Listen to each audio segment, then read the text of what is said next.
සුබ දවසක් පුංචි යාලා හැමෝටම.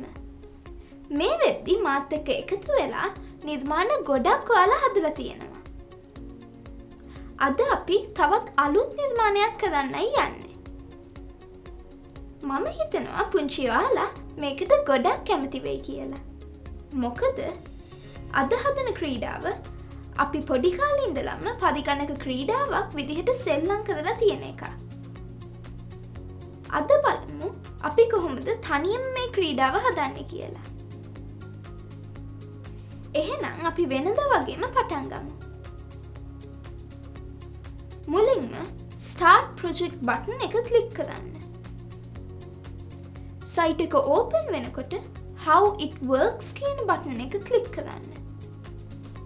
ඔයා ජංගම දුරකථනය භාවිතා කරන කෙනෙක් නම් rotation on කරලා ජංගම දුරකථනය තිරස්ව තියාගන්න.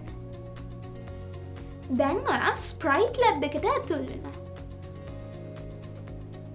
දැන් remix කියන බටන් එක ක්ලික් කරන්න.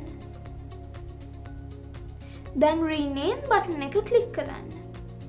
මෙතනින් ඔයාට ඔයා කරන ප්‍රොජෙක්ට් එකේ නම වෙනස් කරලා project 24 විදිහට නම ලබා දෙන්න පුළුවන්. දැන් මෙතන තියෙන save බටන් එක ක්ලික් කරන්න.